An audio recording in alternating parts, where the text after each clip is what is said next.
Welcome to the College Rundown here on the U Sports Report. We're filling in for the sick. Dad Master, Mr. Tyler Ortega, is not here. We're going to break down everything that's going on in the college football, basketball, baseball, track and field world, as well as giving you updates on the Mountain West. We got some big news coming out of the Mountain West Conference. It looks like San Diego State Administrative Director, Athletic Director, Mr. Jim Sterks has been named to the NCAA Basketball Selection Committee, Kimberly. That means that he's going to be one of the people who decides who makes it into the tournament and what seed they get. There you go. And, you know, for San Diego State University, that might be good for them to have that kind of power. But, you know, of course, he's not going to be using that power inappropriately, of course.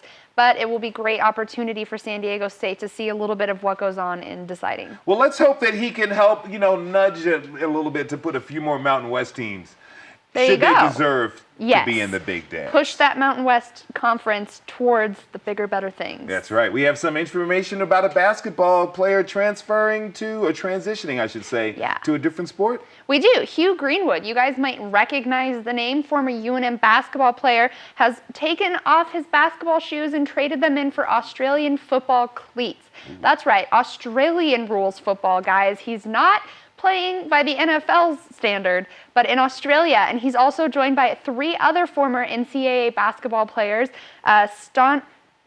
This is a difficult name. Stanislaw Healy from Nebraska, Shane Henry from Virginia Tech, and Akeem Irubana from Allen University in South Carolina. All 3 have traded in basketball for Australian football, Khalil. Okay, we'll see how they go. Good luck to these gentlemen in this transition and a new career. Earlier in the week, it was the big time in the NBA. They had the NBA draft lottery. That's right, where the teams all get together and they wait to see who is going to get the coveted #1 pick in the NBA draft. There you have a look at it. We got the Philadelphia 76ers with the first pick. Lakers coming up 3rd. Boston Celtics, I didn't say Red Sox this time, are coming up with the 3rd pick. Phoenix Suns, Minnesota Timberwolves, New Orleans, Denver Nuggets, Sacramento Kings, Toronto Raptors, and the Milwaukee Bucks. Look, there are some talented kids coming out this season. Some of the highlighted kids. Ben Simmons, many think is going to be the overall #1 pick. This young man has a great game. While he does have great handles, he has the NBA body already, and he's a physical force. He can rebound and block shots and plays pretty good defense. He needs to work on his shot and all-around game, but he has a pretty decent basketball IQ. The second player they're thinking about taking is Brandon Ingram, power forward or more of a swing forward from Duke. This kid can shoot the lights out. ACC Rookie Freshman of the Year, played very well. Jamal Murray, forward out of Kentucky. You saw what he did this season. And also one of the top picks, Mr. Buddy Hield. That's right, Tyler's favorite guy. Buddy Hield, a shooter, senior out of Oklahoma. Nash was a runner-up for National Player of the Year. He played very well. He can fill the hole. He's a rare senior who has not hit his basketball ceiling. There's projection that the Minnesota Timberwolves will pick up Buddy Hield. And if that is the case, we already covered on Tuesday, Karl Anthony Towns winning Rookie of the Year. The previous year, Andrew Wiggins winning Rookie of the Year. If they can score Buddy Hield, look out for this team. They are going to be young and exciting.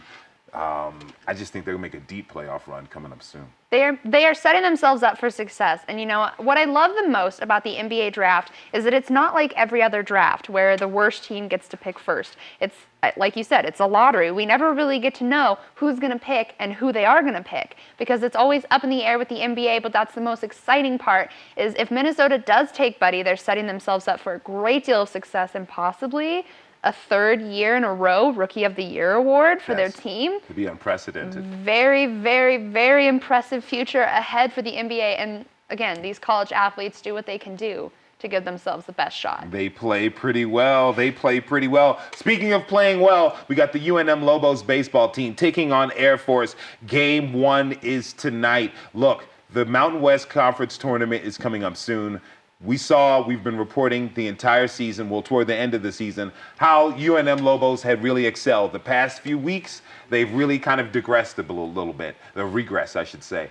They need to put it together. If they want to make it to Omaha to play in the big-time College Baseball World Series, they're going to have to win this tournament. Kimberly, I like their chances. You know, I do too. This series against Air Force, played in Air Force, will help UNM determine whether they get the first or second seed. Of course, Fresno State is also up for first or second seed, so it's between those two. Whoever does the best in their upcoming series will ultimately get that first seed going into the Mountain West Conference Tournament. That tournament starts next Wednesday from 11 a.m. to 7 p.m. here in Albuquerque, so it's not something anybody wants to miss. No one wants to miss this. And Mr. Stodge, get that bat hot.